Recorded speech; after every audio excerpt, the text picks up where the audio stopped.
Guys, welcome back to our channel. तो आज हम पढ़ने वाले हैं क्लास 9th हिस्ट्री का चैप्टर नंबर 1 जो है फ्रेंच रिवॉल्यूशन। तो आज हम शुरू करते हैं इस वीडियो में फ्रेंच रिवॉल्यूशन के बारे में। क्या आप जानते हैं कि रिवॉल्यूशन से क्या मतलब होता है? Revolution means a normal, you can't say a war. आप किसी युद्ध को रिवॉल्यूशन नहीं कहते, बल्कि किसी भी बड़े तुम कह सकते हो कि एक बड़े वॉर को डिक्लेयर करना रिवॉल्यूशन कहलाता है। तो आज हम पढ़ने वाले हैं फ्रेंच रिवॉल्यूशन के बारे में। तो चलिए शुरू करते हैं। 14 जुलाई 1789 ये वो तारीख है जिस तारीख को फर्स्ट इवेंट हुआ था, यानी पहला युद्ध छेड़ा गया था फ्रेंच रिवॉल्यूशन का। तो इस दिन पहला इवेंट हुआ था फ्रेंच रिवॉल्यूशन का और अटैक किया गया था, यानी जो नॉर्मल पीपल थे फ्रांस के, उन्होंने अटैक किया गया, उन द्वारा अटैक किया गया था बेस्टाइल की फोर्ट। बेस्टाइल की फोर्ट फ्रांस में एक बहुत बड़ी जेल थी जिसमें बहुत सारे कैद हुए थे, और उस पे जो फ्रांस के पीपल थे उनके द्वारा अटैक किया गया था, और वहाँ पर बहुत ज़्यादा डिस्ट्रक्शन हुआ था, डिस्ट्रॉय किया गया था उसको बहुत ज़्यादा। और वहाँ का जो इन्वायरमेंट था वो भी बहुत ज़्यादा उससे यू कैन से उससे बहुत ज़्यादा इफेक्ट हुआ था इन्वायरमेंट पे भी। तो वहाँ पर जो जितने भी कैदी थे सबको उनके द्वारा, मतलब लोगों के द्वारा बाहर निकाल दिया गया। वहाँ जितने भी हथियार थे उन सबको अपने पास ले लिया गया, और उस फोर्ट में, यानी जो वो किला था और जो जेल थी, उस पे आग लगा दी गई। तो इस तरीके का कुछ फर्स्ट इवेंट हुआ था फ्रेंच रिवॉल्यूशन का। अब जानते हैं फ्रेंच रिवॉल्यूशन आखिर हुआ तो हुआ क्यों हुआ था फ्रेंच रिवॉल्यूशन? क्या आप जानते हैं? फ्रेंच रिवॉल्यूशन का होने के बहुत सारे कारण थे। पहले कारण इनइक्वालिटी। वहां पर बहुत ज्यादा अमाउंट में डिस्क्रिमिनेशन और इनइक्वालिटी थी। गरीब और अमीर का बहुत ज्यादा फर्क था, और जब अमीर लोग से, मतलब जो गरीब लोग थे, वो जब भर चुके थे एकदम इस डिस्क्रिमिनेशन से, थक चुके थे, तंग आ चुके थे, जब उन्होंने फ्रेंच रिवॉल्यूशन शुरू किया। तो पहले इस पे आप जो है ये जो चैप्टर है उल्टा शुरू होता है। पहले आप इसका थोड़ा इंट्रोडक्शन देखते हैं, उसके बाद आप इसकी थ्योरी के पास जाते हैं। तो चलिए,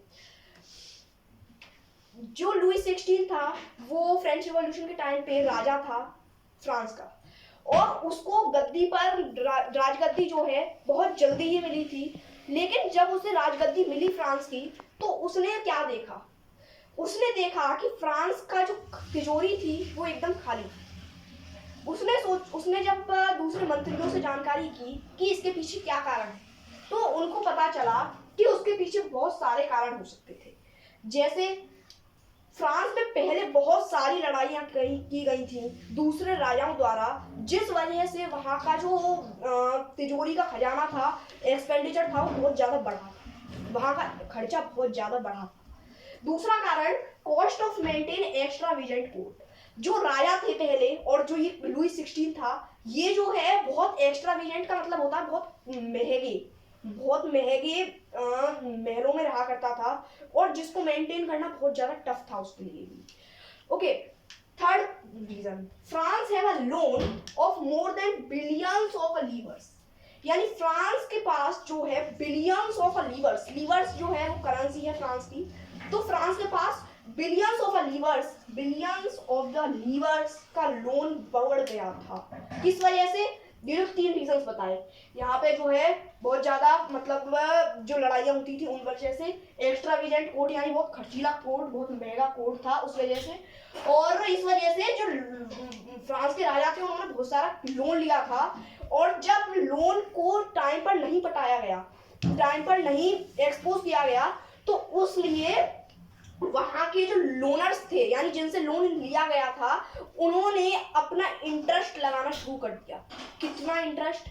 और बिलियंस ऑफ लीवर्स जो है वो बहुत बड़ी अमाउंट होती है, ठीक है। और उस टाइम पे, जिस टाइम जो है ज्यादा डेवलपमेंट नहीं थी पूरे वर्ल्ड में, ठीक है, और उन्होंने इतने सारे मतलब रुपयों लीवर्स पर भी 10% इंटरेस्ट जो है बढ़ाया, 10% इंटरेस्ट। और इस 10% इंटरेस्ट के लोन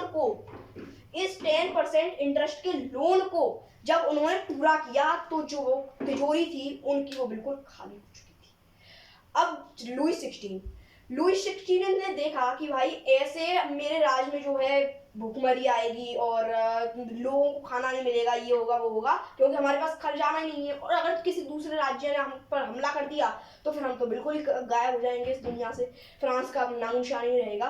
तो इसलिए उसने कुछ तरकीबें निकाली।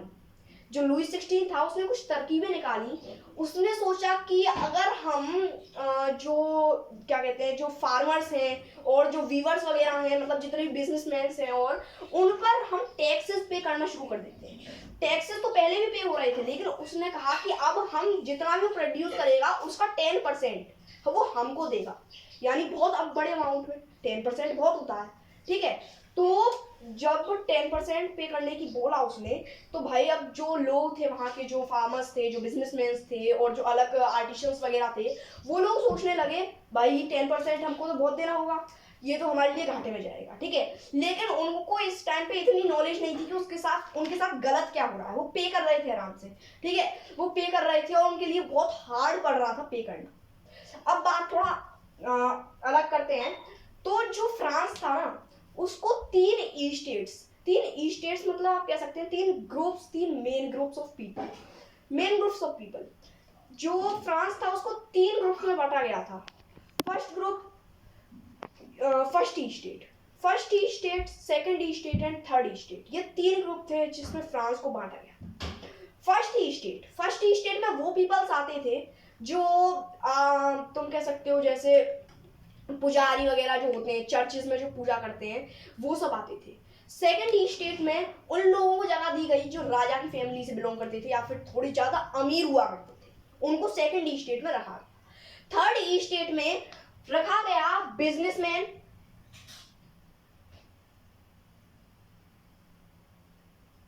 एंड फार्मर्स, शॉपकीपर और ऐसे ही छोटे काम करने वाले लोगों को। और जो यहाँ के फर्स्ट ई स्टेट और सेकंड ई स्टेट के पीपल थे, उनको बहुत सारे प्रिविलेजेस का मतलब होता है अधिकार, जन्म सिद्ध अधिकार जो होते हैं, वो दिए गए। किसको? फर्स्ट ई स्टेट और सेकंड ई स्टेट के पीपल को। फर्स्ट ई स्टेट और सेकंड ई स्टेट में यानी जो चर्च मतलब पुजारी और जो अमीर लोग थे उनको दिए गए। लेकिन थर्ड ई स्टेट में गरीब लोग होते हुए भी उनको अधिकार नहीं मिले, उनको सुख जीने का अधिकार नहीं मिला, उनको जिंदगी जीने का अधिकार नहीं मिला, सुखी जीवन बिताने का अधिकार नहीं मिला। लेकिन जो ऑलरेडी रिच थे, जो ऑलरेडी अपनी जिंदगी अच्छे से बिता रहे थे, उनको और ज्यादा अधिकार दिए जा रहे थे, ठीक है। लेकिन यहाँ के जो लोग थे फ्रांस के, वो अब भी उनके साथ क्या गलत हुआ है वो नहीं जानते थे, ठीक है। इसलिए वो जितना भी हो रहा था वो सब कुछ सह रहे थे आराम से, ठीक है। लेकिन जब उन्होंने ऐसा, वहाँ के जो लोग थे, बिजनेसमैन थे, तो उनको जो है, जो फर्स्ट ई स्टेट और सेकंड ई स्टेट के पीपल थे, उनको टैक्स नहीं वसूलना पड़ता, वो टैक्स नहीं देते थे। लेकिन थर्ड ई स्टेट के जो पीपल थे, उनको 10% अपनी टोटल इनकम का टैक्स पे करना पड़ता था राजा को, ठीक है। तो जो वो लोग थे, अब वो जो लोग थे ना, उनको टैक्स पे करना पड़ता था। लेकिन फर्स्ट ई स्टेट और सेकंड ई स्टेट के पीपल मतलब अमीर होते हुए भी उनको टैक्स नहीं दे रहे थे। तो ये जो है बहुत ज्यादा उनके साथ डिस्क्रिमिनेशन हो रहा था। लेकिन वो इतने ज्यादा एजुकेटेड नहीं थे थर्ड ई स्टेट के पीपल, इस वजह से उनको कोई भी नॉलेज नहीं थी कि उनके साथ क्या गलत हो रहा है, ठीक है। उसके बाद हम बात कर लेते हैं कि जो फर्स्ट ई स्टेट और सेकंड ई स्टेट के पीपल थे ना, वहां पे एक ऐसी, तुम कह सकते हो एक ऐसी सोसाइटी थी कि जो फ्यूडल सोसाइटी मतलब राजा जो है ना, वो राजा और राजा की फैमिली ही मतलब प्रिविलेजेस मिलेंगे उनको ही, और जो क्या कहते हैं, जो चर्चेस के पीपल हैं उन्हीं को प्रिविलेजेस दिए जाते थे। तो ये बहुत ज्यादा उनके साथ डिस्क्रिमिनेटेड हो रहा था। लेकिन जो है वो अब भी कुछ समझ नहीं पा रहे थे, ठीक है। सो अब हम बात करते हैं आगे के टॉपिक पर, जो कि है हमारा टैक्सेस। तो किस तरीके के, उस टाइम पर दो तरीके के टैक्सेस हुआ करते थे, टिथेस और टेरी। टिथेस पहली तरीके का, फर्स्ट होता था टिथेस। ये तरीके के होते थे ये टैक्सेस। ये वो टैक्सेस होते थे जो थर्ड स्टेट के पीपल जो है सेकंड स्टेट के पीपल को दिया करते थे, यानी राजा को दिया करते थे, ठीक है। दूसरे होते थे टेली। टेली टेली क्या हुआ करते थे, टेली टैक्सेस कौन से होते थे, जो चर्च पीपल को दिया करते थे। कौन से पीपल, चर्च पीपल, ठीक है। यानी जो चर्च के लोग थे उनको भी टैक्स दिया जाता, वो भी टैक्स रिसीव करते थे। यानी कि जो राजा था, यानी फर्स्ट स्टेट के पीपल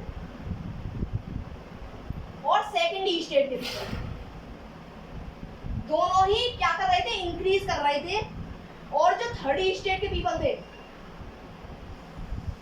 वो क्या कर रहे थे, वो डिक्रीज कर रहे थे, क्योंकि उनको फर्स्ट स्टेट और सेकंड स्टेट दोनों स्टेट के पीपल को टैक्स देना पड़ता था, ठीक है।